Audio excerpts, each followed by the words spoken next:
Chile and the champ, Chile and the champ, What up, everyone? Welcome to another episode of Chile and the Champ. Chile and the champ. You know, I'm myself as the Chile, along with the people's champ, the homie Paul Wall. Pow wow, baby. What it do? What it do? We back. Another episode of Chile and the Champ.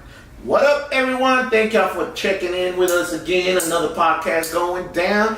We got the homie, the people's champ, Paul Wall. Pow wow, baby. We got super producer Goo over there. Hey, And then we got the super director right there, Michael Ortiz. what's going on? Not much, man. So how y'all been, man? How was this weekend for y'all? Y'all good? Great. Fantastic. Yes, sir. Paul, what you do this weekend, Paul? You went to LA? Yeah, I'm in California doing some stuff with the Grammys on one of the boards, committees we got going on out there. And just be kicking it, you know what I'm saying? But let me ask you this, Paul. Tending to my satellite business. Let me say, I noticed something. Man, Satellite. man I look into the what's called, and I look on Paul's Instagram story, and Paul was at the damn park, bro. Paul took a walk in the park Nice little stroll. in LA. He probably was out there smoking since it's legal. Fully recreational. Actually, Yeah. you know, I was man. I'm in some of these board meetings I do with the Grammys. We be in there from 8 in the morning to 7 o'clock, 8 o'clock at night sometimes. So, Good Lord, that sounds like going to school. yeah, me being whatever, you know, we dedicated, and you know we don't get paid for it. So you know, it's definitely Well, we're passionate about what we do. It better show at the Grammys, because if we get somebody crappy winning the award that shouldn't be winning, we know why. Yeah, for sure. That's why a lot of thought and goes into all of this, because you know the Grammys, the Recording Academy wants to get it right, so they're always in constant motion of doing things to try to always get it right. Now, do you feel you're at a disadvantage, like as far as being a representative of hip hop? What do you mean? Like in there, like are there a lot of older? You know how they say Grammys full of older people that don't know. It kind of definitely, you know, it's definitely an older organization, but that's because it's reflective of the music industry. So, you know what I'm saying, there are younger people that are members, but you know, definitely it's an older. Well, I'm the only rapper ever to be a trustee. So that, for one, should tell you something. I should not have been the first and only rapper ever to be So a you were trustee. snitching and you became a trustee? Snitching, not what is a snitch? What are you talking about? Was he the county trustee? But you know, it's everybody in the organization is open-minded, progressive thinking, forward thinking. You know, wanting to be inclusive of people of whatever's going on in hip hop or every other form of music. So that's a problem where, you know, we try to get people who are making the music to be included in the process. And a lot of people don't even know how the process works. They think somebody just picks it. Well, yeah, you do pick it. You know, you vote on it. It's So then we're right. It's all, yeah. If you're a member of the Grammys, you vote on what gets nominated, and Can anybody become a member, or can they become a member? Yeah, there are requirements you have to become a member. But I could have been a member since 1999. So you know, the requirements aren't too strict.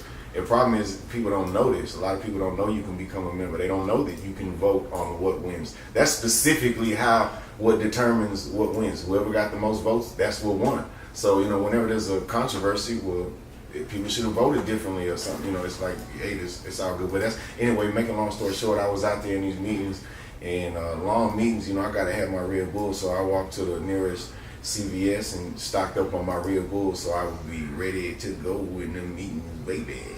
Gang. We keep talking about the Grammys if y'all want to. It doesn't matter to me. Yeah, but I know they get a little boring sometimes. Yeah, because we talked about it. We talked about on it the before. second episode. Yeah. We talked about it. We'll get back to it some other day. You know, We're gonna do a Grammy special where we break down how it works. only if they sponsor us. Yeah, I'm for getting sure. all that promotion for Well, free. we're gonna pass on that because they ain't sponsoring shit. Only thing they be sponsoring the shit is schools, education, stuff like that. That's why, you know. But ain't nothing wrong with that, man. Shout out to the I'm all for Grammys. that. The Recording Academy does a lot to archive the historical music around the country that we put out, that everybody's put out. Oh. And they do a lot in the schools where a lot of people, they're taking away the arts and music. Why don't we do this then? We'll do a segment about the Grammys. If the Grammys come and donate some money to a school here in H-Town. Oh, they do that all the time. They did last year. It was a Spring High School was a designated Grammy school. They do that every year though. So that's how they already do. Well, that. maybe we team up with them this year, and then we can start, promoting it for them and stuff like that. So we can do that. But It's all good. Come on, next topic. all right, so we're moving on, man. Paul, Y'all put me to sleep talking about. I think it's that satellite you got in your hands that's putting you to sleep, bro. So Is that indica? yeah, so let's just let's just switch it back to this weekend. Paul tagged everybody, I think, on Instagram about this post, and it's a crazy story about a female in Mexico. Viva Mexico! So what happened was, Paul, you want to tell the story, or you want me to tell it? I'll go ahead and tell it because you're gonna have the details. Okay, so I'm checking out my Instagram, and then I see a tag, and it's a long paragraph on the comments. So I'm like, okay, what is this? So I read it, and then it's a story about a female in San Luis Potosí, which a female, a mother. She was driving one night, and she got hit by a drunk driver. And in the process of that, she had her son ended up dying. Was killed by the drunk driver. So the mom, I guess, had a terrible time dealing with it. And finally, she just went crazy. Man. Well, also the man who had hit her, he ended up getting off. Yeah, they didn't have enough. I guess the police in San Luis Potosí said, "Hey, you know what? They didn't have enough evidence. So they ended up letting them go. So that was part of the injustice. She didn't receive justice for her son's death. So it, stirred up their emotions even more. But continue going on. Yeah. So good point there, Paul. I forgot that's part of the detail. So she ended up going crazy, and I guess she finally. She was getting herself ready, buying weapons and all kinds of stuff. And she got herself ready, and then when she saw an opportunity, she ran with it. And what she wanted to do is get revenge. And kill the man. So what she did is went to a bar. I guess she was watching them, doing her surveillance and everything, and saw the perfect time. The dude was coming out of the bar drunk and whatever, and she went over there and, she wasn't that bad looking from what I saw in the picture, So she went and gave him a kiss. They ended up kissing, and then they ended up going to his home. And so when they got to their home and they were about to get doing the dirty, the lady was just like, let me tie you up, which he wasn't against, So he was like, yeah, man, we're gonna have some fun and everything, and then. When she tied him up, she ended up tying him up. She used her female.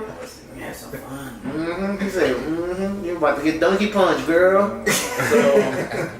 So tied them all up and everything.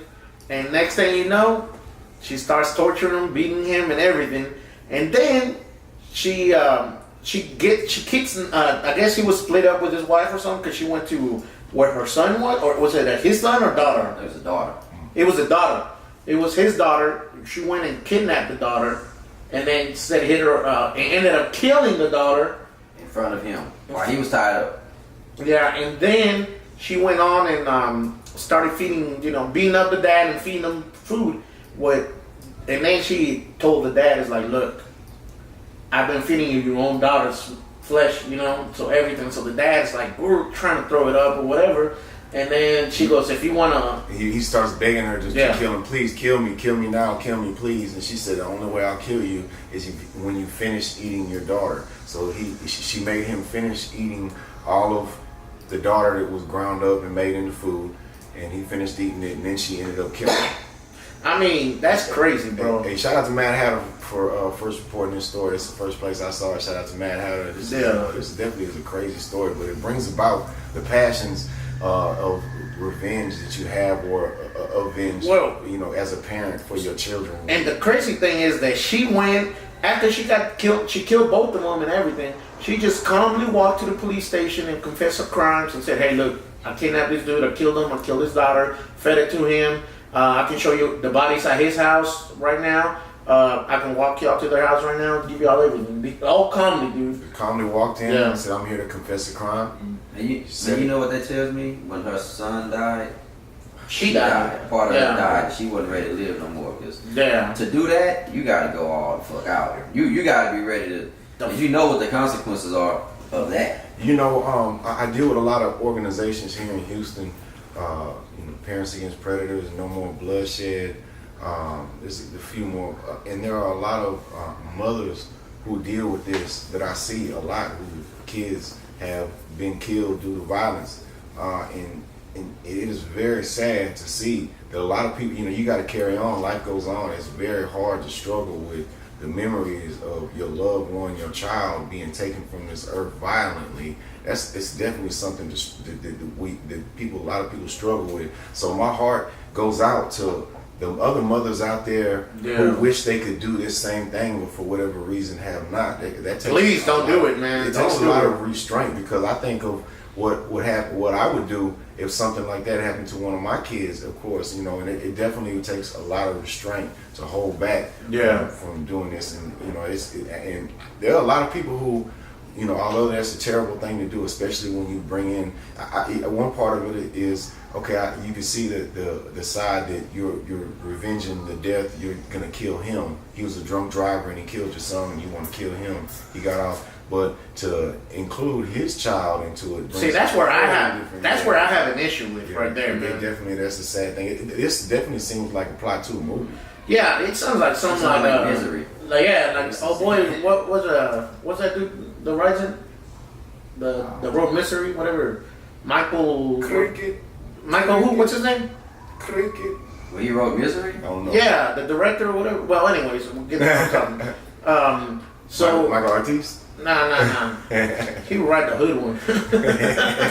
But you know, the crazy thing is, like, for you to think, how crazy is that you had to sit there and plan everything out. You know what I'm saying?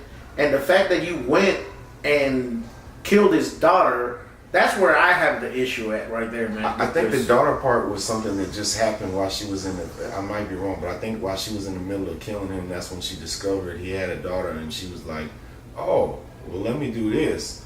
But that's I just sick, bro. Regardless, bro, to include, you know, the children like that, I think that's a terrible thing to do. See, that's where I lost compassion for her, because I was like, okay, I was feeling sorry for your kid and everything, and then you on and kill another innocent person. You know what I'm saying? Right.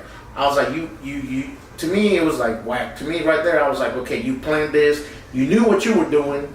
I mean, you fed her flesh to the dad. I mean, that's another kind of sick level. You know what I'm saying?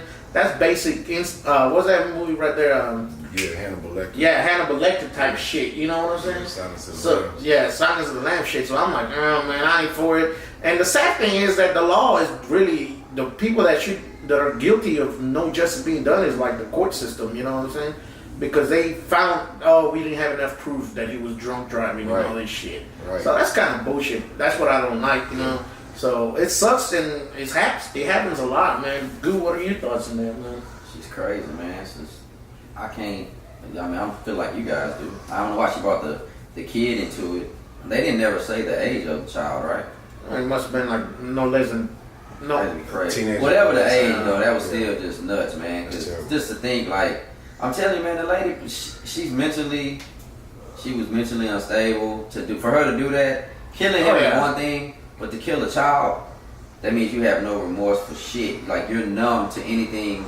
Man, she even described it. She said, I hit her over the head twice, and then I guess she still moves. So I hit her again and again and again. So it's not like it was like a painless death for the kid, you know? That was torture. She tortured. Yeah. You know, another terrible consequence of this is that someone is going to write a book about this, even if it's a journalist. Someone is going to make a movie about this, and they're going to make millions of dollars off of this tragedy. That's a terrible thing, man. I know the cartels in Mexico have done some bad stuff, but I don't think they even gone that low. I don't know. Yeah, our court systems worldwide need to internally take a look at themselves and see, because so many times we have things that are the wrong thing to do, but it's been wrong forever, so we just keep continuing to do wrong, even if that includes some laws. You know, there are some places in America that just recently ended segregation in their schools. Jeez. That's crazy. That just in 2016, there was a school that got desegregated, got integrated. So there's a lot of laws out there, and there's a lot of people who live by the law, and they think that, as long as you abide by the law, you're good, and if you don't abide by the law, you're evil and you're the devil. Whereas, you look at some of the evil that happens with just tobacco, cigarettes, and alcohol, people dying from, liver and kidney and all these different problems, alcoholism, these different problems and diseases, but it's not against the law to smoke cigarettes. It's not against the law to smoke cigarettes until you die. That's not against the law at all. But there are some things that are against the law, that like smoking weed and stuff. What do you mean? So if I was to die and I still wanted to smoke a cigarette, it's illegal now? It would not be. You can smoke it. Okay. Well, let's switch it up a little bit, man. Let me throw it, improvise a little bit, man, because you. Yeah, I know. I'll put you to sleep there. No. You mentioned segregation and some people, just now being treated equally and stuff like that. So over the weekend, are y'all familiar with what happened at the Starbucks in New Jersey? Yeah, I saw that. So what are your thoughts on that, man? How crazy is it? For those people that don't know, so there was two black males at a New Jersey Starbucks, and they didn't order anything. They said they didn't order anything because they were waiting for their friend to arrive so they can talk business or whatever. A lot of people, real estate. a lot of people say, hey, you want to have meet up this weekend? What do you want to meet up? Let's go meet up at Starbucks. We made that Starbucks across from the Galleria. See, you know what I'm saying? So It's a common thing. It's a common thing. So People have their businesses. They have free Wi-Fi. They run their business out of People say they Starbucks. got free Wi-Fi. Right. yeah, they do. So and that's one of their things. They're like, hey man, we got free Wi-Fi. Come over here and be a hipster and do your job and drink some overpriced coffee and all this crap, And right? I think they were waiting to order when they're Their friend was gonna get there. Our friend gets here, then they're gonna order. So the manager of this Starbucks goes and calls the cops and has the two African Americans, the two black males, arrested because they didn't order anything. And now that happened, but the other white customers that were there, and I say white, not being racist or anything, they said, "Why are you arresting them?" And they're like, "Well, because they didn't order anything." And then people that were sitting there, white customers that were sitting there, saying, "We haven't ordered anything, and we've been sitting here," So it's not like they were the only two. So they ain't do nothing. They didn't do nothing wrong. All they did is sit down, wait for their friends. So instead of, if they get asked to leave and they wouldn't leave. No, none of that. None of the that. cops just came in and arrested them. Yeah. How they just illegal? arrest them. Man, they just said that they came and arrested them, and their friend showed up as they were about to start arresting them. And then their friend was a white guy, and then he was like, "What? He was a white dude. Yeah, he said, "Okay, what's wrong?" And then they were like, "Man, we were taking them to jail." Well, can you tell me what they did wrong? And it said they were waiting for me to order and all. Like, the friends being like, "What the hell's going on?" And then the one person filming it, they got it on video, which that's why they went. So who do you blame? Starbucks in this case? Wait, keep going. What'd you say? No, I said the good thing is that they got it on video, so people can't say, okay, they were messing up or anything, because they saw it on video that the guys were just being calm. They put their handcuffs on them and everything. And, the manager, you can hear the manager in the background saying, yeah, they didn't order nothing, blah, blah, blah. So they got arrested. Not only is that embarrassing, but, it shows, do y'all think it's racism? Of course. Absolutely, it had to be. What else is it? Because the New Jersey police chief said that the cops had every right to arrest them or whatever. Well, first of all, I think if the manager is pressing for the police to arrest them, then they have to arrest them. They can't say nah. But they weren't disturbing. Yeah, maybe they could just use their discretion to say, nah, this is some bullshit. We're not going to arrest them. Yeah, right. But I think if the business manager, if the manager of Starbucks called the police and said, we have these two gentlemen, we have these two guys here that are trespassing. I need you to arrest them. Then I think at that point. Well, then in that case, I'm not saying everybody was it's trespassing. It's completely terrible. This is wrong. But I'm saying that I think if the manager is pressing for the police to arrest them, then I think they have to. Well, yeah, the manager said it. Yeah. But in that case, you would have to arrest the white customers that didn't order anything. Arrest all of them. Because that's what they were doing. This is terrible. So They're gonna get some money for sure out of this. Well, Starbucks needs to be ashamed. they were professional, African Americans. So it's not like they were just out there chilling or anything. They were there for a business meeting and everything. Well, it made national news. It's out. Now you got people like T.I., saying, F Starbucks. And now these people have to, now I'm sure these people are embarrassed. There's two people that got arrested. Now they have to, their name is all in the news. Yeah, they're embarrassed. It's gonna go on their record. Even if they get found not guilty and they throw it out, they're gonna have to pay to get it expunged. They're gonna have to deal with all the embarrassment. Which I think Starbucks is the one that should take care of all that. No, because see, they didn't get charged. They never got charged with anything. So, but what happened, because I knew it was something. So, the store manager asked them to leave. A couple of times they didn't want to leave. That's why I said they just can't come in and say, hey, arrest that man, and they get arrested, they didn't do anything. What happened, because they didn't want to leave, then they were arrested for trespassing. That's why they were arrested. Even though they didn't do anything, whatever. But that's they were still as racist. It's private. bro. No, it's very racist. Because you had white customers that said, we didn't order anything. We've been sitting here for the longest. But just to let you know, they were, those guys are supposed to meet with the Starbucks CEO. Well, I'm going to let you know right now. Whatever Starbucks decides to do, I'm going to tell you right now. I was watching The View, and Whoopi Goldberg, she said, somebody said they should fire that manager. And Whoopi said, no. The manager was fired. But Whoopi brought up a good point. It said, no. Don't fire the manager, because the manager, in her view, she was pushing Starbucks policy. But I never heard of that. No, but I'm saying maybe you don't know if the managers above her told her, you know what I'm saying? We can't have nobody just hanging out here or nothing, Right. You never know that. She's saying it goes up further than her. Yeah, so she said let's go all the way to the source of the problem. Yeah, so Whoopi was saying don't fire the manager, teach her, get her to take classes, and Starbucks needs to take all their management and give them classes so this doesn't happen again. Like they did, was at White Castle or Denny's where they shut down the next day, and they gave more training to all the management. Oh, something like that. Yeah. In Rhode Island or somewhere. Shit, who knows, man? But Starbucks is, they did say that they were going to start. But I think the store manager was going to go training for how to spot, but see, to be unconscious buyers. They have to right now. They have to do that. Yeah, they have to. They have to. That's their PR, the public relations people coming up with this idea. It's not going to be the main CEOs of start. You know what they're going to do?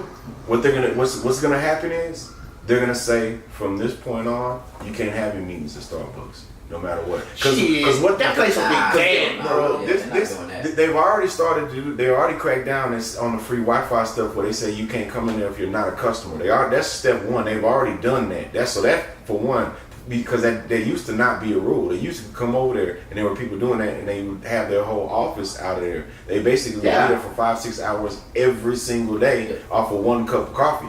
And they felt like people were abusing that. So now I'm just saying, like, this is something they've been doing. So they already are cracking down on that. So right now, what the policy is that you could come in there as long as you're a customer and you're buying something. Okay, but what they're leaving that to the discretion of the manager. The manager racially profiled these two people. Oh hell, because there were other customers there who haven't bought anything and they were waiting as well. They just picked out the two black people. So what they're gonna do is they're gonna say, to try to cover the way Starbucks is gonna cover their ass on this is they gonna say, well, from this point on, you can't do that. You can't. It's no longer a meeting place. They're gonna try to cover their ass. They're not gonna do. Well, they're gonna make it a. They're gonna try to cover. If they do that, I'm boycotting Starbucks. See, I'm gonna let you know. Boycott. You going to Pete's? You going to Pete's Coffee? Is that Pete's? The other one who? Shit, I'm just going to the local gas station and getting out of the machine. But I tell you what, coffee. Hey, do not order coffee or hot tea from any airplane. Now, Paul ruined my life. From airplanes? Yes, man. Paul ruined my life. Why? Put your phone on. You can Google this too if you think I'm lying. Google this coffee on airplanes, man. Look, all coffee on airplanes, all hot tea, anything like that. You know where they're getting that water from? The toilet? Yep, the same water. Shut the fuck up. Yep, the same water they use for the toilet in the sink. Same exact. It's filtered though. Yep. That's why. They recycle it. That makes it okay. That's why I got a little 22. I don't know. It's a false. I didn't look it up. You look it up, Google it. I recommend highly. Never on the plane. Man, look. I'm just glad I always order beer, so it's always in the cans. I'm good on that. Mm-hmm. But back to this Starbucks, man. Okay, so let's just say Starbucks does whatever. I never go to Starbucks.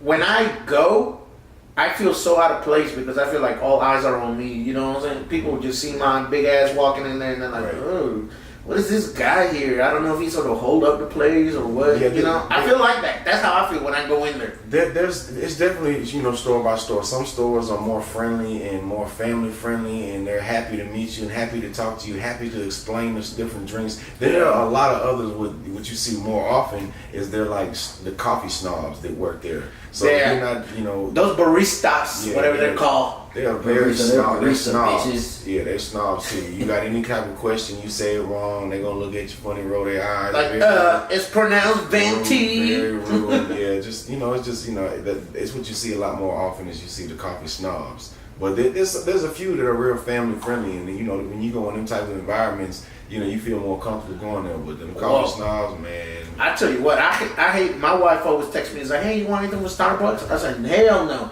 I was like, "Your ass better come home and we got coffee. We got coffee filters and a coffee maker. Your ass drinking this coffee, not that $10 coffee." Yeah, I mean, like I'm like, dude, ain't nobody trying to drink that venti, whatever. You know, every now and then it's cool, you know. But at the end of the day, what do y'all think Starbucks should do as far as like? Do you think Starbucks should donate money in the names of the guys to like foundations, like minority foundations, or should they take care of all the bills for the guys that got arrested and for sure. attorney fees? And that's understood. They gonna have to pay for pain and suffering, embarrassment. That embarrassment and trauma, they traumatized now, or could be their family could be traumatized. I know when I dealt with my bullshit got thrown out and dismissed, but still my kids were getting harassed at school. My kids were getting bullied because of that at school. Nobody took care of that. Nobody gave. That's just something you just deal with as a man. But what do these people got? They shouldn't have to deal with that or the pain and suffering that their families gonna have to go through. Yeah. Because of this, or whatever. I don't know their situation if they married, got kids or anything like that. But regardless, they need to be financially taken care of for sure. Yeah. What do y'all think? They don't get that bad. You think they should give $1 million each, or they didn't get charged or nothing? I mean, but that's not the point. I mean, they still got arrested. They got arrested. They were embarrassed. They need to give them both their own Starbucks. Give them both their each a Starbucks. Hey, this your Starbucks over here. You can have this one. You can have. You get to own your own Starbucks. Now you think this is one of those fake outrage moments, man? The what? Those fake outrage moments. You think that's what this is gonna turn into?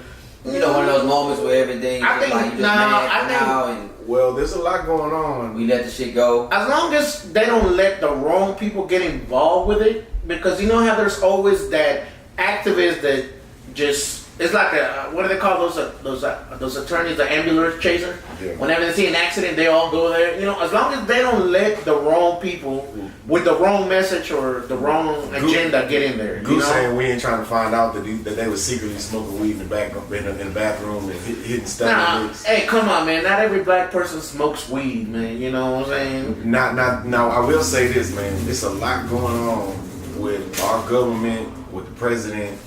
And I think they're coming up with all kind of things across the board to distract us from the porn star issues. From all of this comes back to the president. He's trying to distract us from the Russia probe and the porn star issues of him and his infidelity. So, yeah, but I think, man, I mean, when you get into this kind of stuff like the race stuff, man, it's kind of crazy, man. I feel for the guys, but at the same time, I hope the guys are smart enough to use this to teach people. It's a teachable moment. You know what I'm saying? Chileandthechamp. Man, what y'all think about Coachella? Went down this past weekend, man. What was the deal? I didn't know much about it this year. Because after they brought Tupac, hologram Tupac, I was like, it's over, man. That you can't get any better than that. But apparently this weekend, Coachella was the spot to be at, man. Yeah, they have Beyonce perform. Shout out to H-Town Zone. Mm-hmm. One thing I heard a rumor that it's a festival and they have many stages, so at all times there's different performances going on from different bands. Right. It's like kind of like a Woodstock, but it's just they got several stages. So one of the requirements they said when Beyonce went up, she said, "I want all the other stages to be shut down during her performance. She would be the only performer." And that's something they had never done before. That's gangsta. But they did it. They did it for Beyonce, so she was the man. That's what's up. Well, because they knew Beyonce was gonna bring her husband. Yeah, because he performed on there with her too. She gonna come with it all together. She gonna come. She always back. The reunion. That was the reunion. So I think that's why they probably stopped it, because they had to ask her, okay, give us a reason other than you and JC for us to just stop all other performances. And they said, okay, how about if we do a Destiny's Child reunion? That's why I think they stopped all the performances. I heard that once they agreed to it, then Eminem, who was also performing this year, I heard he said he wanted the same thing. Well, shit, I did that for Beyonce. Y'all got to do the same thing. I hope he got it. He's big enough to do that, though. I don't know. I don't know if he got it. We got to look into that. But for sure, same thing. And who would want to miss that? For sure, if Eminem performing, he's gonna come with it. He's gonna have a hell of a show. Man, that's crazy, man. I didn't check the performance out, but I did see on Instagram. I've seen the clips. And what did y'all think of that high school band? Was it a high school band or a college band? But it was a band that was coming out, and they were performing Crucial Conflicts. Hey, that She's song. the culture queen. Okay, thank you, Michael. Thanks for joining the show today. Super Hey, pop. Mike, what you mean by I that? was she holding it down. She keeping that vibe going. She keeping the culture going. I know you know about that, Goo. Well, you know what's funny about that is that was a big debate on social media today. There were two big debates. One of them being was Beyonce using Culture that vulturing. culture because she never went to college. She never mentioned. She never pledged because something happened when she did something like with the Beyonce type fraternity sorority. I'm sorry. Sound like they hating on Beyonce over there. I'm She gonna got time for no call college. BS on that because there's a lot of artists that didn't go to college and they use bands. Like I don't know if Ludacris went to college, but Ludacris, I think Ludacris did go to college. yeah, okay. But then I think it's bullshit because a lot of artists use bands on their. It's like their way of showing love to the culture. You know what I'm saying? Because you gotta. In the African American community, in the black community, for those, I'm using both terms just so people can be happy. Bands are the thing to be. Like, kids actually want to go to high school and be in the band so they can go to college and be in a band, either at Southern, TSU, PV, Georgia, you know what I'm saying? Well, they can go to Harvard or Yale. It doesn't even matter. It doesn't matter. Howard. I mean, I'm just fucking- that's where you like to go, dude. That's good. You know what I'm saying? Ivy Leagues. We like the smart kids, man. We want our kids to go to Ivy League school. You know what I'm saying? But I don't think she was culture vulturing or whatever they were calling it. I mean, I think she's Beyonce, and she's just the fact that she's on a different level, like up there, and she's showing love to the bands. Right. Right. That's It's what a it's big all thing. about. That's what Yeah. She pushing the culture forward. The vulture comes in when you take from something and you don't give back at all. Yeah. You take from it and leave it dead. Now, what she don't do that. She's shining a light on things. Of course, you step on stage and you do something with Beyonce, that's going to put you in the spotlight and give you so many different opportunities. And I haven't heard stories of Beyonce taking from somebody, and she always show you love. Paul, you were in that video with she shot here in Houston, right? Yeah, for sure. How did it feel for you whenever you were in a Beyonce video? It felt. That still is like one of the main things people worldwide always talk to me about. Oh, you in the Beyonce video? Just of all the achievements, that's one of the top ones. It definitely feel great, man. And because she said, she wants to showcase our H-Town culture. She wants to give us a spotlight. She wants to represent for that worldwide, and she did. She took it with her. She used it as a lot of her backdrops for her tour. When she did her tour, she used our slabs and stuff in the tour. That felt great, man. She took it with us on, and she put it on our back, and she represented for us. She let us know she's from Houston. She represents Houston. She wants us to continue representing that culture, and she's gonna continue to shine a light on. So of course, I got nothing but love for Beyonce. So that even ended up helping you out even more because the exposure to people, it gave you exposure to people that didn't know who you were, which is kind of crazy because you've been all over the world and but she exposed you to her fans. Right. You know what I'm saying? And she did it with respect and with love. So there's no type of vulture going on when it comes to Beyonce. She's always giving back. So with her doing this with the band, it's the same thing. Which is, she's showing love because, so much shit is going on with like the high schools, man. The band programs are being taken away because they're like, oh, we don't have enough money for this, so we're going to take the after school programs, And also, let me say this. The sororities and the fraternities, they do this all the time. They let people become an honorary member. Yeah. Where they didn't necessarily pledge to go to school there. And I'm sure if whatever she did during her performance, if she did something, she threw some type of sorority symbol up that she's not a member of, I'm sure she was encouraged to do so. They probably told her to do, do this, it's cool, it's all good, do this, and she did it. And somebody who don't know, then she was encouraged to do that, now they getting upset. But she for sure, man, she First of all, respect everything she do. First of all, I'm going to tell y'all, man, I've always never been a fan of sororities or frats because it's just another game. It's just a game. Oh, you can't be part of our gang, you can't come over here, you got to pay for this and you got to pay for that. Man, like bullshit. That's all bullshit to me, man. I don't, because those are the motherfuckers that, I got to do this because my dad was part of this,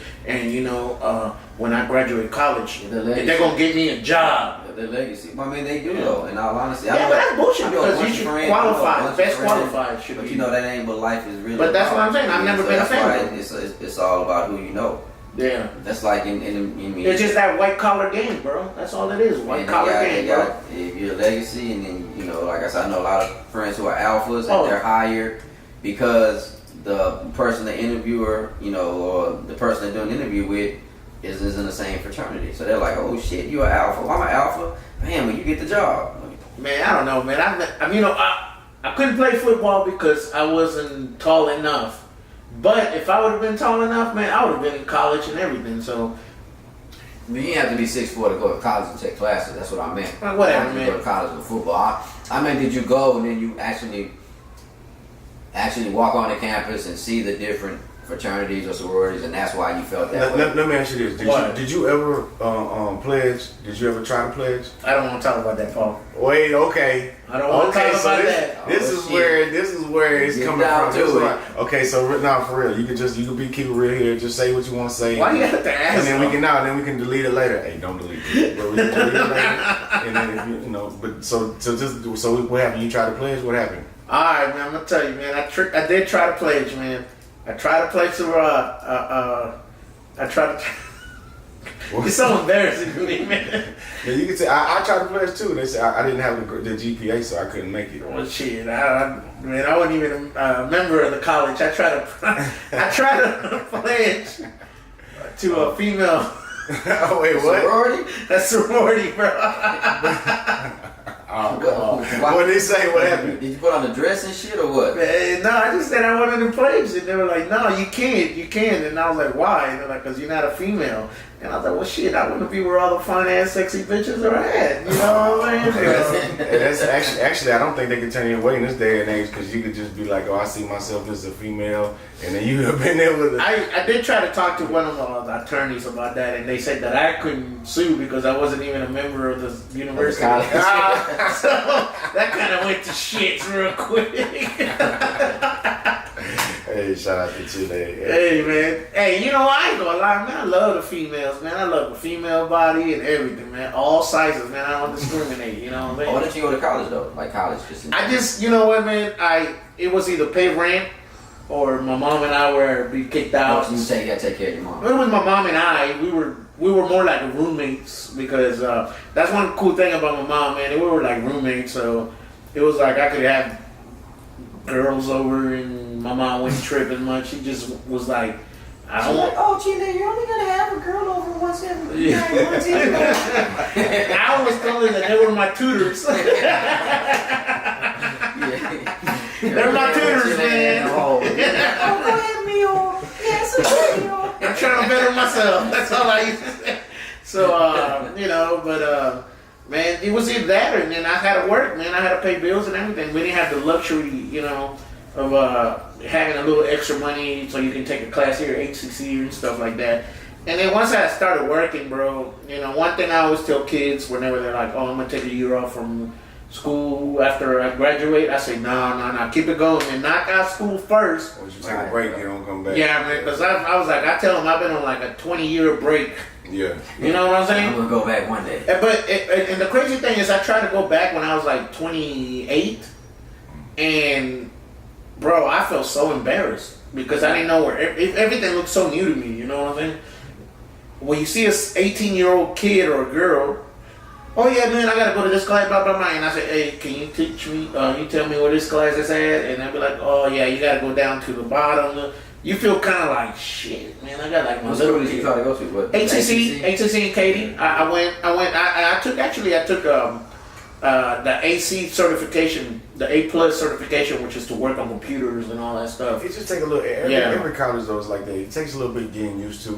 But I did try. I always said that HCC should make it at least less intimidating for older people. You know what I'm saying? Oh yeah. Because that's one of the reasons that kept me from not going back. I was just like, man, this is out of my realm. I'm like, whatever, dude. I'm working at a radio station. What do you think? How would they what could they have done to make you feel more comfortable? I think they should have just had like counselors that can help you better. They're like, okay, you're gonna get your class, so your first class is going to be on Monday at this place, and they'll walk you and show you.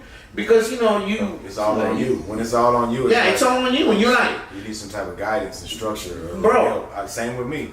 I can't. I'm like that. My family, from my grandfather on, I don't really know much about because they kind of left them. But my grandfather, he always had taught my mother and me and my sister that knowledge is power, like for real. Knowledge is wealth. And if you don't have knowledge, then you don't have a value, or your money don't mean shit. That's your knowledge means more than that. So my grandfather, he went to he was in the military, but he also studied a lot. That was his way out when he joined the military. That was his way of getting an education, because then he went on to get a formal education and getting degrees and becoming a college professor.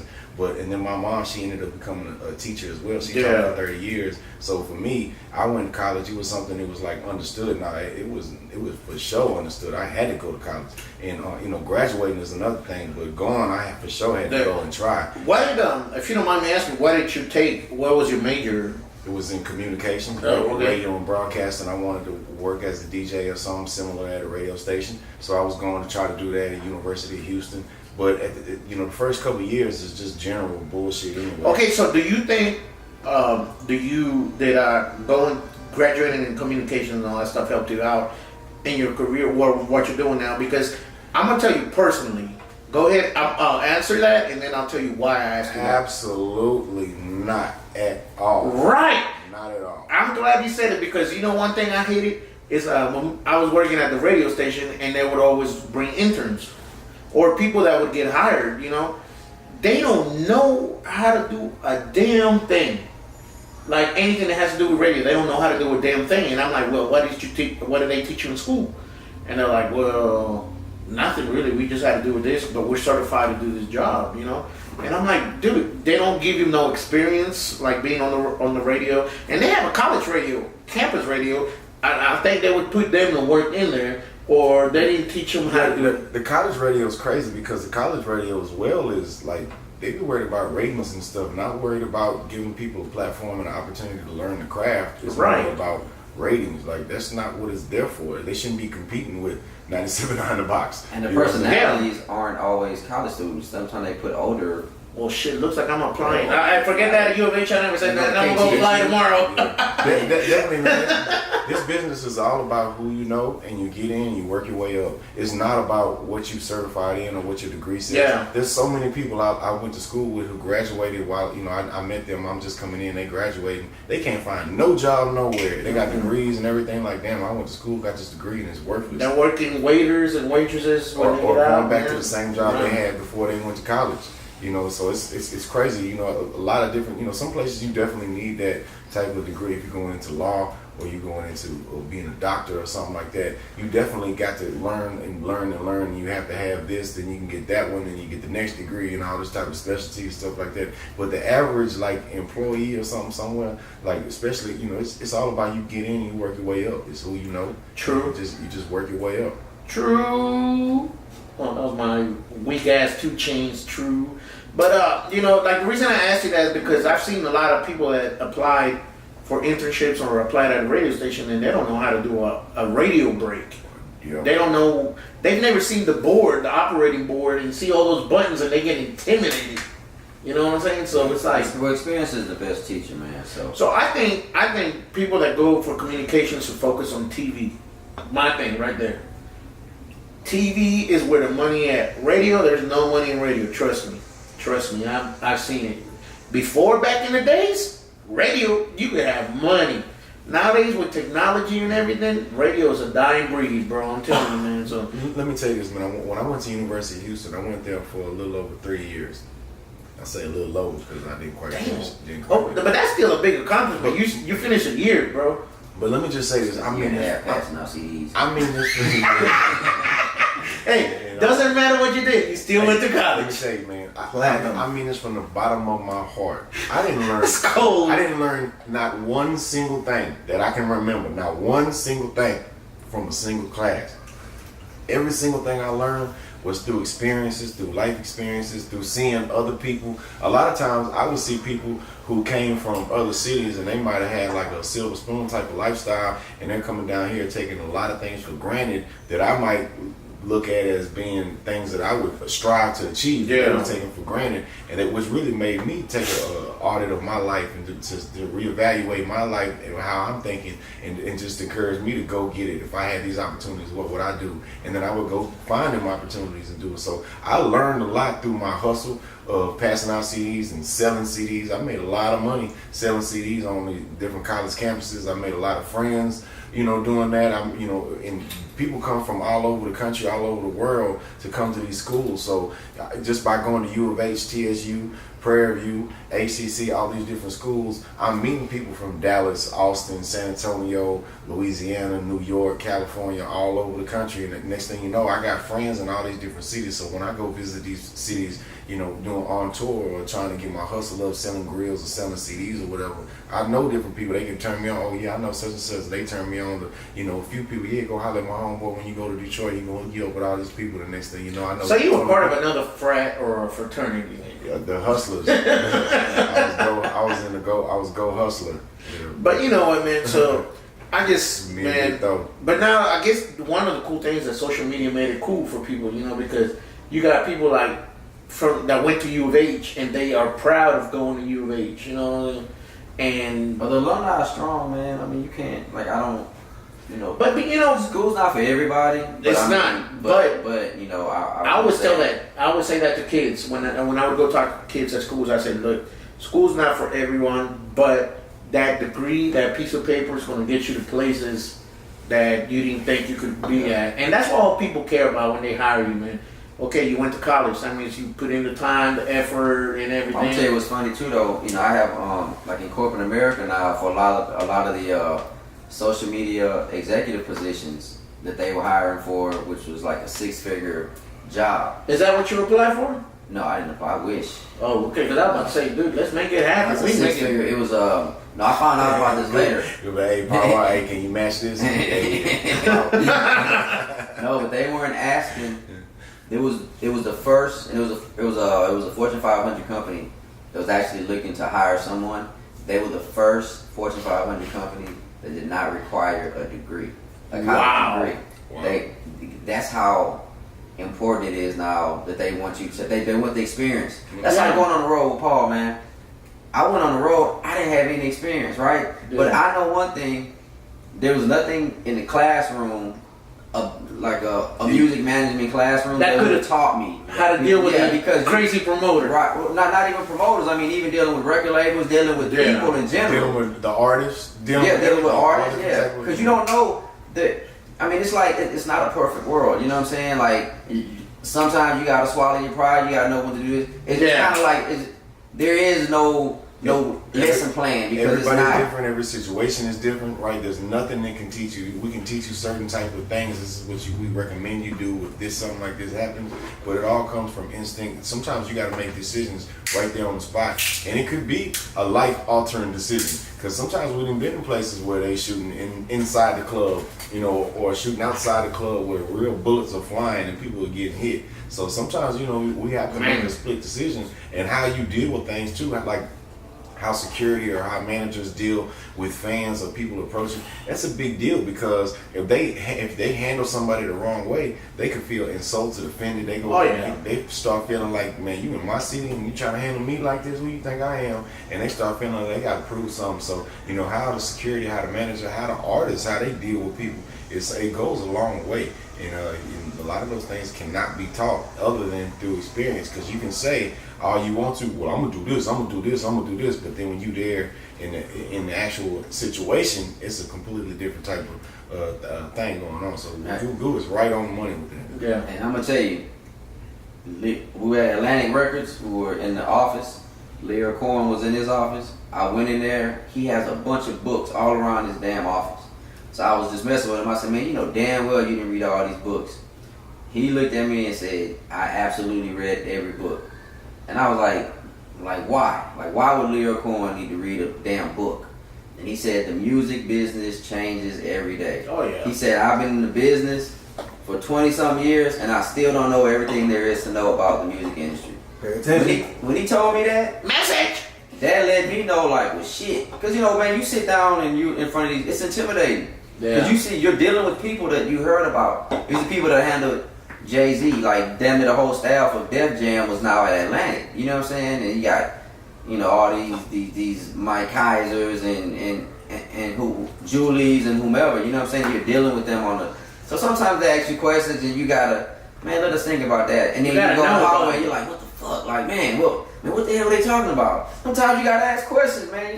But you can't let them know that you don't know, because that's when they take advantage of it. You know, so. And you know what, Paul? Sadly, it brings me to this. That's the reason you didn't get enough money on your contract because of you. No, it wasn't because of me. Nah, it definitely was not because of you. That's for sure. Dude definitely put in work, man. No, Supreme Virgo Group. For sure. Yes, sir. Virgo gang. Yeah, for sure. but and it's true, man. You gotta educate yourself. And I always tell kids, man, doesn't matter if you want to be in college or not. People look at that degree, and that piece of paper will be the difference between $8 an hour or $50 an hour. When you work with the radio, how'd you start off? Honestly, bro, I'm gonna tell you, man. The reason I got into radio was because Fast Freddy, not the famous Fast Freddy DJ, but there was a radio personality that worked at Party 104.9, and it was Freddy. He was from New York and went as Fast Freddy. Then y'all remember when Hot 97.1 or whatever came to Houston, whatever. They had a station and he started working there. And then Mega 101 came up, which was the reggaeton and everything, the first station of its kind in the United States. So he started working there. And they used to go to T-Town when I would bounce at. And I finally asked him, I said, man, I need a day job. I need a day job because bouncing wasn't paying all the bills. You gotta shake that ass. You can bounce some Chile on that pole. Bounce that ass. Hey, I ain't gonna lie, man. I would do it. I'm touring out at the Bears if it gets me money, bro. That's how bad it is, man. And so I started doing all that. I asked them if they were hiring for promotions. I said I want to go hang out the flyers, the banners, and all that stuff, to put the tents up. Whenever they said, hey, the radio station's going to be here, you see them drive the vehicles and all that stuff. And he said, man, you know what, man, you've been cool with me. Come over, apply, and put me as a reference. And I'm one of those guys that I never put people down as reference because I don't want to, if I screw up or I get fired, I didn't want it to look bad on them. Right. So I was like, man, I don't know. She's like, yeah, man, put me down. I was like, are you sure? So I did, and I got hired after a promotion. So I worked for 3 months driving vehicles, putting up stuff, and then opportunity came for me to work with the Mexicans, the morning show, which are Chico and Rasco, Liz, and Rodney, which was the only black dude that we had in there. We used to call him, super producer Hot Rod. So he was like, we used to, no homo before you start, dude. So, that was the whole story. Okay, I worked with him for like a couple months, and then they got fired, they got let go, which happens in radio all the time. And I was only working like 29 hours a week, getting paid like $7 an hour. So I was like, man, I had to balance and do that, work both jobs just so I can get gas money. What were you doing? To go driving the vehicle. So you're still doing promotions? Yeah, I was doing promotions. So how'd you get on air? On air. Well, the morning show saw that, and they were like, man, we need a morning person, and we're going to do all kinds of messed up stuff for you. And I was like, all right, what you mean? The first thing Rascal asked me, which was like one of the guys, he said, how's your criminal record? And I was like, shit, I ain't got nothing. He was like, good. I was like, why? Because we're going to get you arrested. We're going to do all kinds of messed up stuff to you to be on the radio. And I was like, what the fuck? I was like, all my life I've been good. So all of a sudden now, guinea pig. Yeah, it's stunt guy. They call it a stunt guy. Man, that's why I had to start. So the reason, I was like, I had watched that movie Old School, so my favorite character was Frank the Tank. So I was like, shit, I want to be. They're like, what? Yeah, you know what I'm saying? So they said, what's your radio name gonna be? I was like, Frank the Tank, and they're like, nah, man, it doesn't fit with the Mexicans, And I was like, what you mean? And then they had a chili pepper outfit, a red chili pepper outfit in their office, and they're like, put this. It doesn't fit. Man, it took about 2 minutes to fit in that motherfucker, but it fit. So I said, good, from now on, your name is Chile. And I was like, all right. I didn't bother. So I did some stunts for him. I got tasered. I got all kinds of stuff, man. I got whacked. We did a wax off during All-Star Weekend. Because, it's funny because there's a picture with Fat Joe and my eyebrows are missing. And I look stupid because of that. So we did all that. So I worked with him, and obviously my personality fit. Man, you should have sued them for bullying you, man. Nah, but that was like, back in those days, it's like, you're paying your dues. You know what I'm saying? They had a wheel where they said every Tuesday they say this. It was fucked up. They had do something to Chile Tuesdays, and dude, they had like the messed up stuff in it. That's how I ended up getting taser. They had taser. They had to drink like bad milk, all kind. Dude, It sounds like a lot of fun though. Was it a lot of fun? yes and no. A lot of torture. A lot of torture. You ready to go wild, Chile? You were like Beetlejuice of Howard Stern. Basically, that's what I was. But at the end of the day, make a long story short, because I kind of went on a little bit. That's how I ended up on the box. You know, and I saw that the guys got let go from Mega 101, and I didn't know what to do. I wanted to go to party 104.9 with them. At the time, Was Crisco there at the time or no? I think so. He was doing nights. But they were going to do morning show. So I was like, man, I want to go with y'all to keep the whole thing going. And then an opportunity came for me to work at the box. And I ran with it, you know, and it was the best decision. And those guys helped me. Because they told me, they were like, bro, I don't know if you want to go to party with us, but it's not happening for us, you know. So I think the best move for you is to try to go to the box. And they looked out for me, you know what I mean? Chico and Rascal, you know, they looked out for me, and then I ended up going to the box, and 11 years later, you know what I'm saying? So I've been blessed, you know, I can't complain. I've always had people. I got people that help me out, though. You know, I did get let go, but you know what? It's all good. It's part of business, man. God's opening up doors for you. Yeah, man. Look, I ended up here with y'all, man. So you know, man. And I always look at the positive stuff. So now we're gonna switch to another positive story. It's kind of like a football story, though, man. What y'all think, man? Football love story? Football love story? Football love story? I know what we're talking about. Do y'all think? It is going to be a love story, Goo. It's going to be. But do y'all think? So since the Dallas Cowboys released Des Bryant, Love story. I knew it. y'all think he's gonna come to the Texans? Yes, come on, Des Bryant, come on. Let me tell you what. I don't know if he is down. coming to the Texans, but they did Bleacher Report. You know, they're always into this weird shit. They said the last 4 people he followed Started on friendly, Instagram. on Instagram. It was JJ Watt, JJ Watt, Des Watson, Honey Badger, and Hopkins. Hopkins, yeah. Hopkins. So he followed 4 Texans that he didn't follow before. So Come on down, baby. man, we do play the Cowboys this year too, man. I just hope, Yeah, I just hope baby. the owners. Hold on, we playing in preseason or Yeah, regular? preseason. No, it's not. It's not. It's the I thought fourth. y'all It's the fourth game. Oh, okay. It's the fourth game, so Okay. it's preseason. I'll say. So that's where like none of the starters play. Yeah. The 4th game is kind of Yeah, like. that's what when they put like the other guys that are like, okay, man, this is your chance to make a team in Houston or in the NFL. So you know. My bad. What was you saying today? My bad. I cut you off. No, that's what we were talking about. So do y'all think he's gonna come through or not?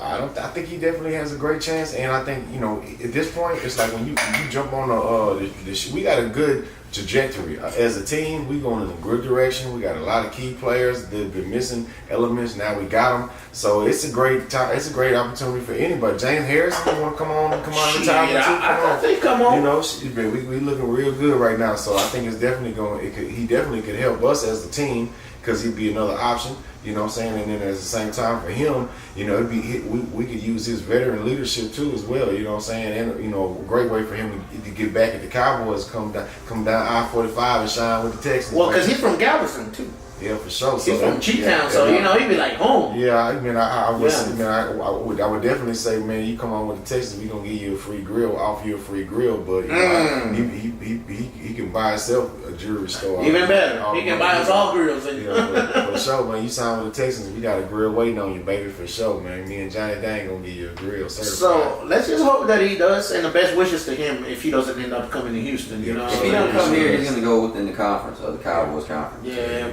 We wish you the best. Wherever you go, we wish you the best. We cheering for you, man. I do wish him the best, but I do have to say, If he don't come to the Texans, shit, I don't wish him nothing. but you know what?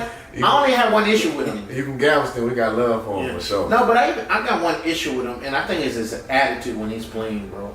You know, not like his off the field stuff is what I have an issue with. Like, What has he done? like he's too dramatic. He's like, there's only so much that you can want to win so much, but you can't get on the coach's face like that. You know what I'm saying? And stuff like he does like that. All right, we got to race his owner, so I don't know if he's gonna sign off on that. I think he will, just so because maybe that's why he made that stupid comment on that Forbes magazine where he says he regrets apologizing for his comments because now he's got to make up for it. So what does he do when he has to make up for it?